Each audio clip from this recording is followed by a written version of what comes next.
Mari bangkit berdiri bersama-sama. Are you ready to praise God?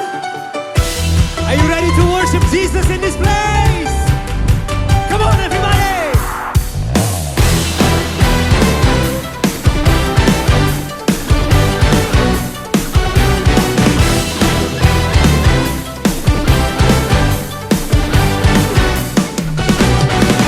Tuhan, Engkau hadir, kuasanya mengalir melawat setiap hati kami. Roh-Mu membebaskan, Roh-Mu membangkitkan, kebesaran-Mu dinyatakan.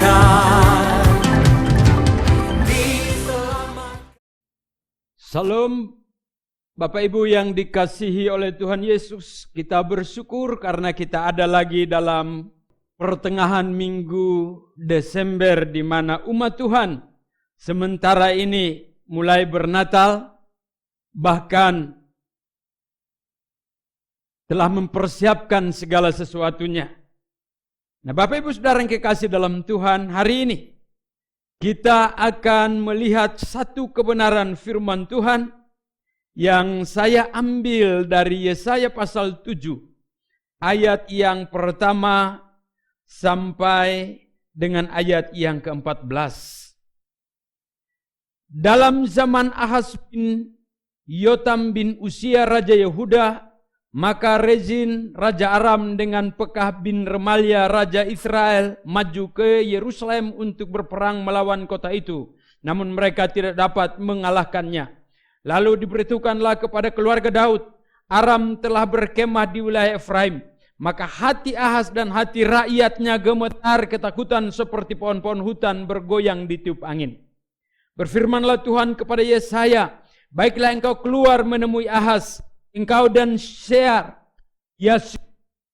anakmu laki-laki, ke ujung saluran kolam atas, ke jalan raya pada padang tukang penatu. Dan katakanlah kepadanya, teguhkanlah hatimu dan tinggallah tenang. Janganlah takut dan janganlah hatimu kecut.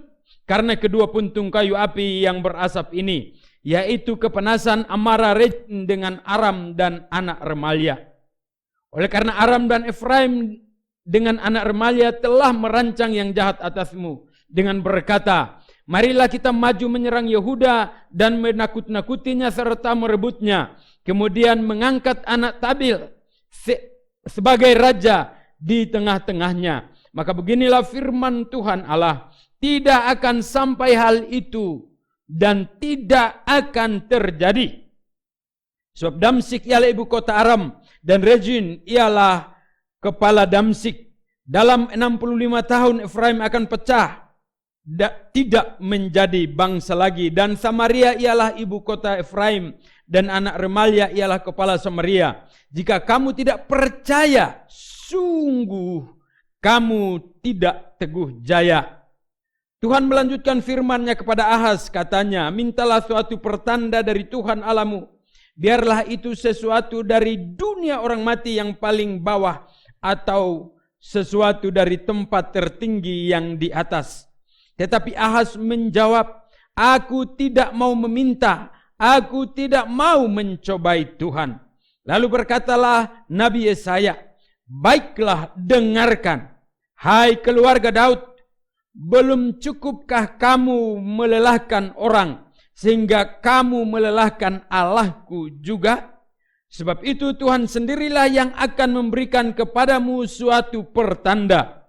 Sesungguhnya seorang perempuan muda mengandung dan akan melahirkan seorang anak laki-laki. Dan ia akan menamakan dia Immanuel. Haleluya. Puji Tuhan, demikian pembacaan kita. Mari kita berdoa sebelum kita mendengarkan renungan firman Tuhan ini. Haleluya Bapa, kami aman hingga saat ini karena Tuhan baik. Dan kami pun teguh karena selalu mendengarkan suara Tuhan, mengingat, merenungkan dan melakukannya. Dan saat ini Bapa, sekali lagi Kami akan membacakan, kami akan merenungkan, kami akan mendengarkannya. Tuhan memberkati kami. Tolong hamba-Mu dalam kasih karunia Tuhan, dalam pewahyuan Roh Kudus, dan olehnya semua jemaat diberkati. Haleluya. Amin. Puji Tuhan. Bapak Ibu Saudara yang kekasih dalam Tuhan, dalam pembacaan ini kita menemukan latar belakang yang menyebabkan adanya janji tentang Immanuel. Janji tentang Immanuel disampaikan oleh karena bangsa Yehuda ada dalam satu kesukaran, di mana Raja Aram dan Raja Israel bermufakat untuk memerangi kerajaan Yehuda di bawah kepemimpinan Raja Ahaz. Dan kita perhatikan bahwa Yesaya menuliskan di dalam ayat yang kedua, 3 dan 4 terkait dengan suasana hati yang sementara dialami oleh Raja Yehuda yaitu Ahaz dan seluruh rakyat Yehuda. Mari kita perhatikan, ini merupakan penyebab mengapa Immanuel itu dijanjikan kepada umat Israel. Dan tentunya kepada kita sekalian. Kita sudah tahu bersama bahwa Immanuel adalah Allah beserta kita. Allah Tritunggal beserta dengan kita. Kenapa ada janji Allah besertamu?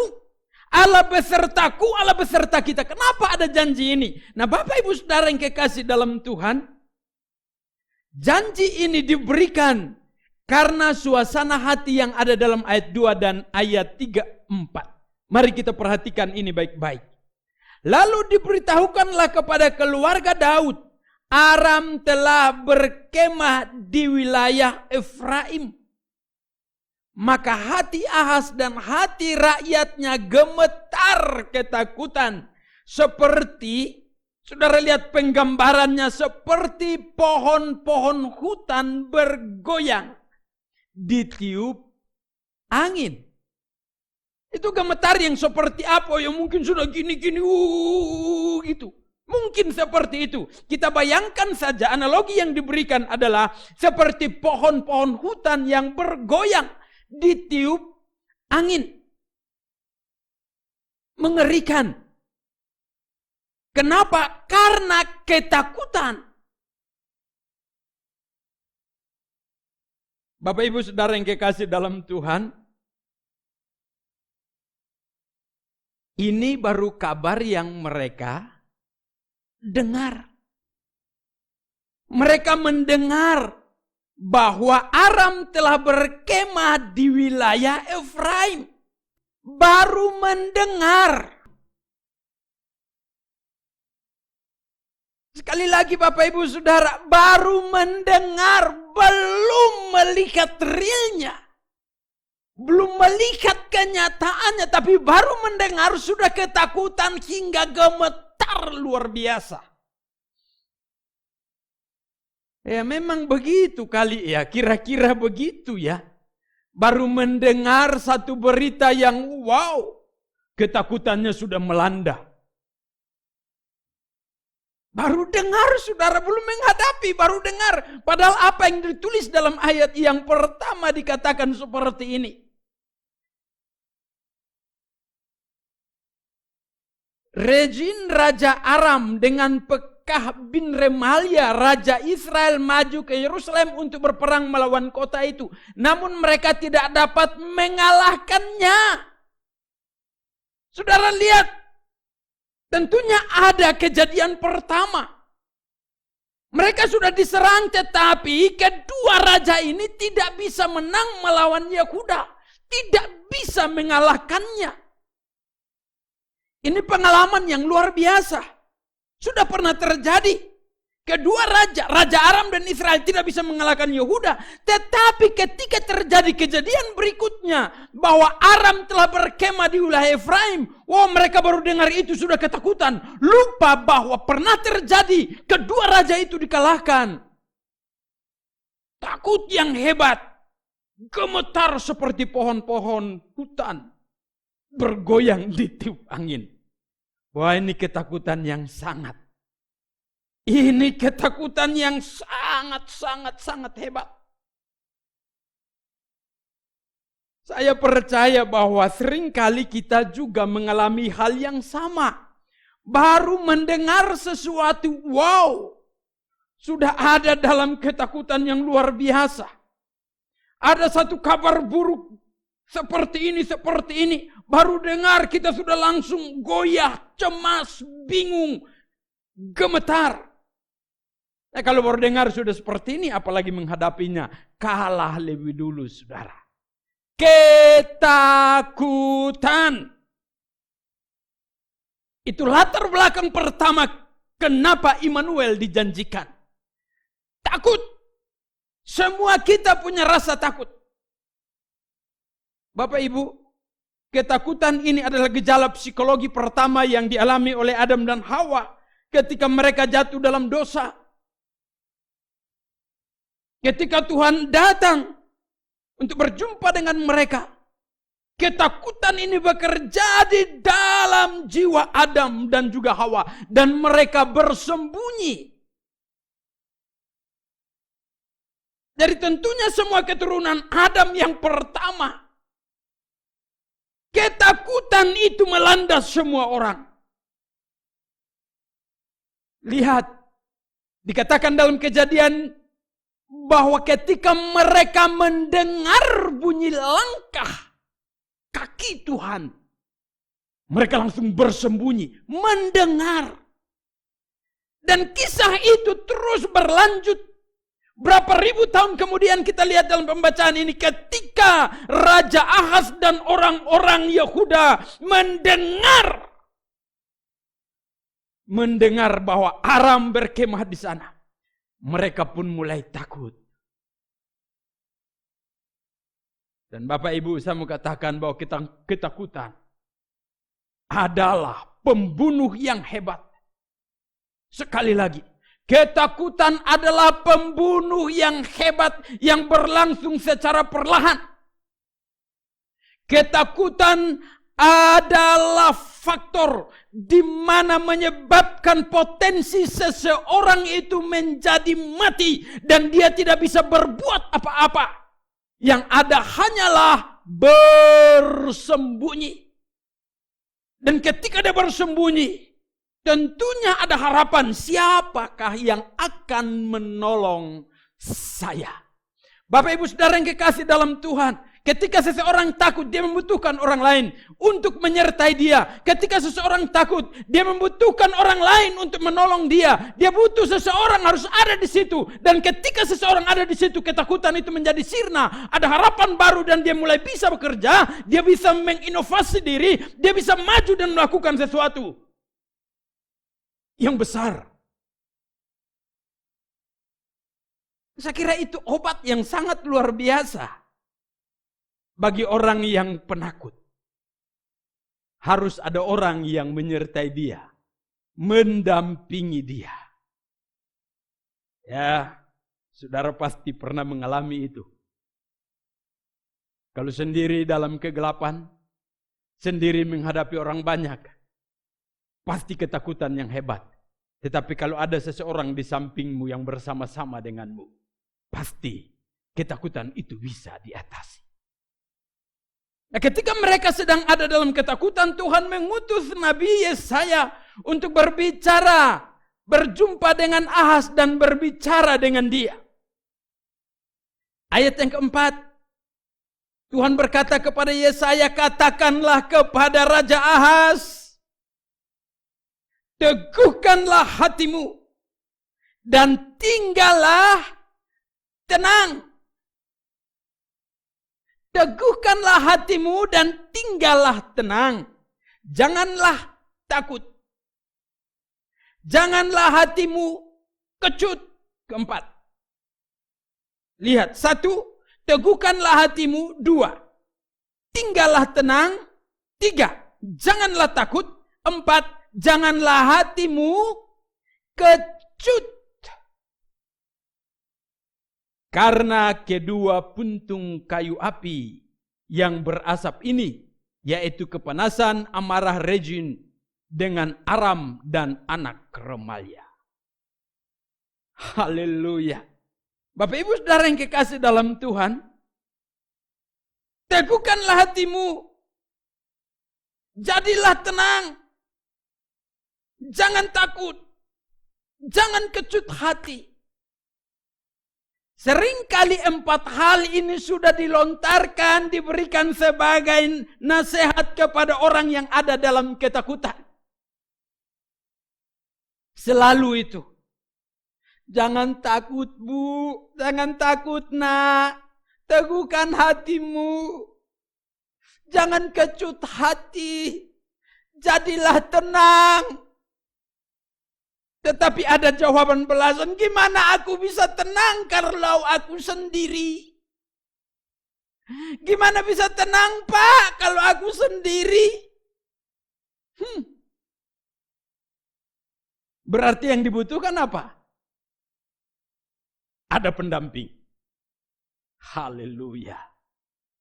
Jujur, pernahkah kita mengalaminya? Oh, saya yakin yang senyum-senyum pasti berkata iya. Saya pernah mengalaminya. Ketakutan yang datang menerpa membuat aku gemetar. Aku nggak bisa tenang, malah semakin takut. Sudah kuteguhkan hati ini, tetapi tetap aja goyang sana sini. Bapak Ibu Saudara yang kekasih,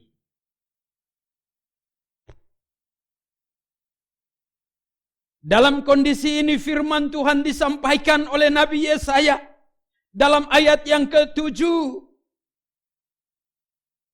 Maka beginilah firman Tuhan Allah, tidak akan sampai hal itu terjadi. Tidak akan terjadi, ayat 7. Tidak akan sampai hal itu dan tidak akan terjadi. Yang kau takutkan, yang kau dengar dan membuat engkau gemetar goyang, tidak akan terjadi.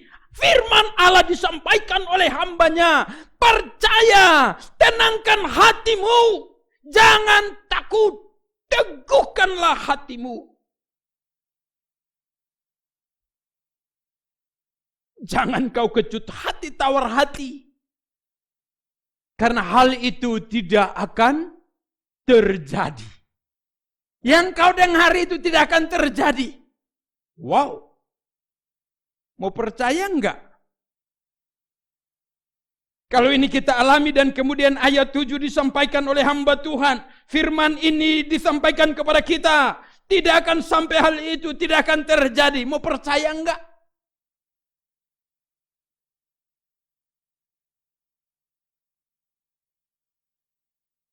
Dan bahkan di dalam ayat yang ke-9, dialog ini terus terjadi. Dan sampai pada kalimat yang terakhir, jika kamu tidak percaya, sungguh kamu tidak teguh jaya. Wow. Kalau nggak percaya, dia bilang sungguh luar biasa. Aduh. Sungguh-sungguh kalau kau tidak percaya kepada firman yang berkata bahwa hal itu tidak akan sampai, tidak akan terjadi, sungguh kau tidak teguh jaya. Kenapa harus pakai kata jaya? Harusnya sungguh kau tidak teguh, tetapi dia pakai lagi, tidak teguh jaya. Wow. Kayaknya kalau dia pakai kata jaya, berarti itu kakaknya tidak teguh. Jadi kalau teguh jaya berarti itu kakaknya teguh. Kalau tidak teguh jaya berarti kakaknya tidak teguh. Maka ditambah jaya. Dan saya lihat bahwa ini salah satu kata yang benar-benar seperti apa? Sindiran gitu. Tidak teguh jaya. Aduh, kok tidak teguh jaya? Berarti hebat tidak teguh itu. Sangat hebat dia tidak teguh. Sangat luar biasa.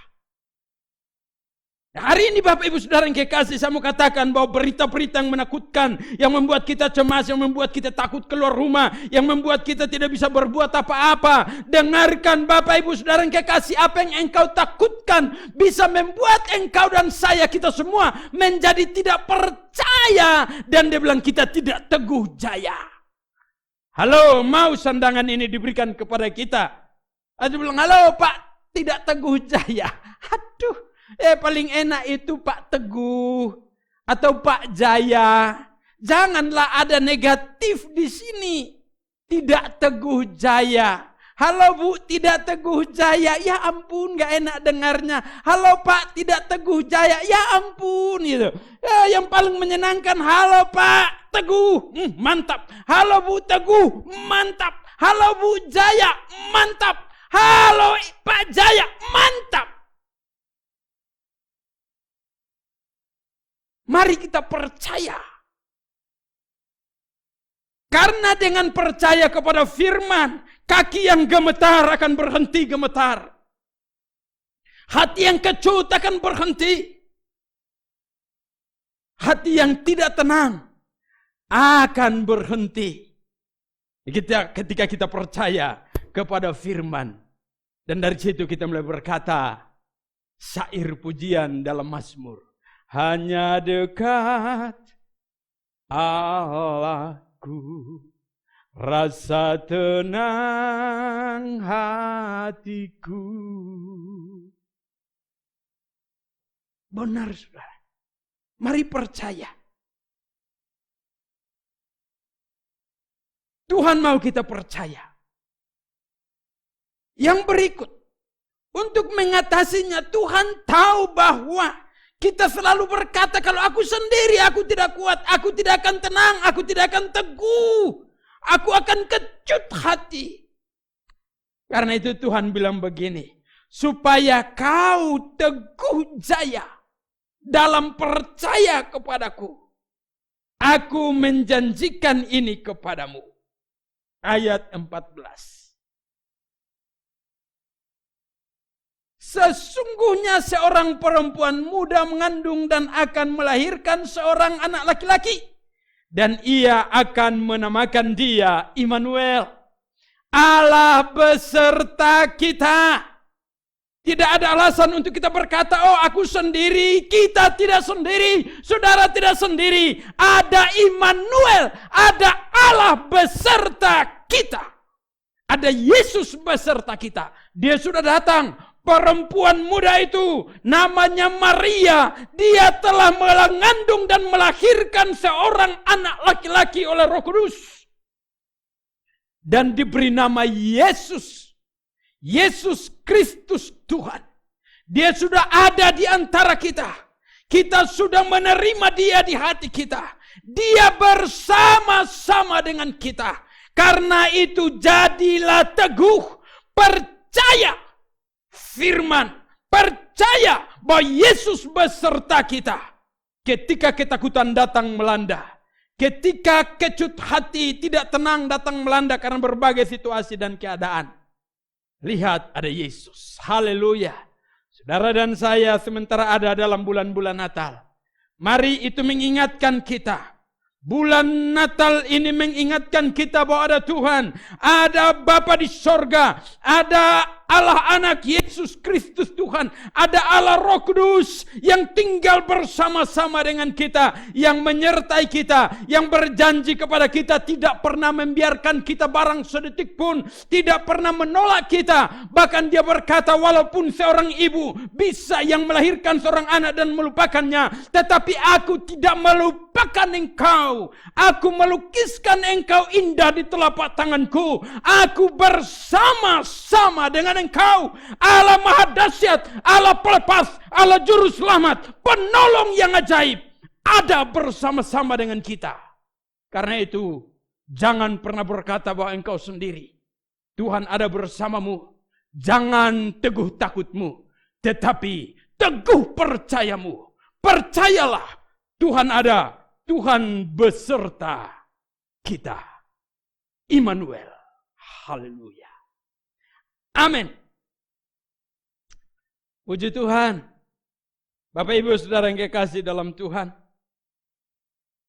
Mari kita berdiri sejenak di hadirat Tuhan. Mari arahkan jiwamu, pikiran, perasaanmu, kehendakmu.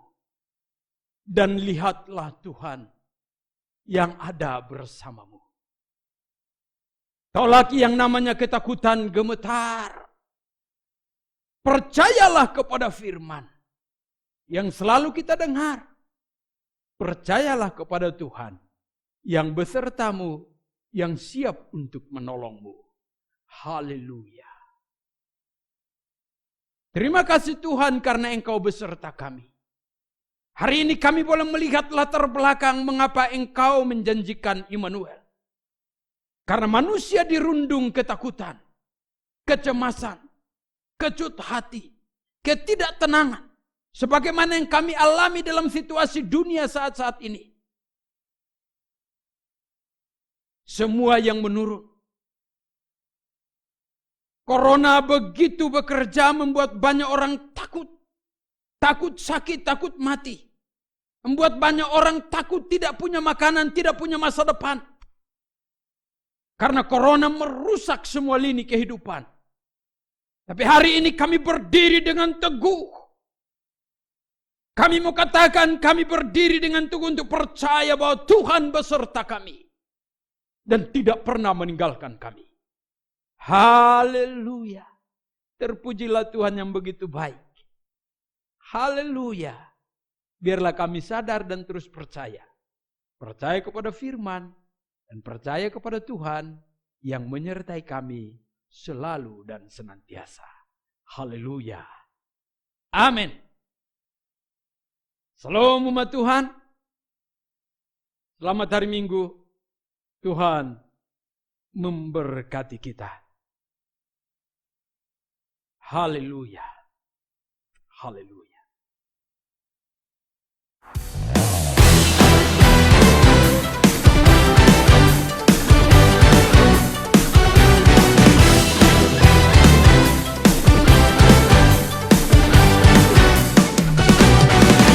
Tuhan Engkau hadir, kuasanya mengalir, melawat setiap hati kami.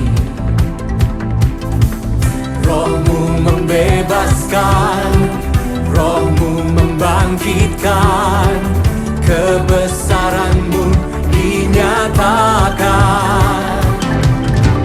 Diselamatkan untuk menyembah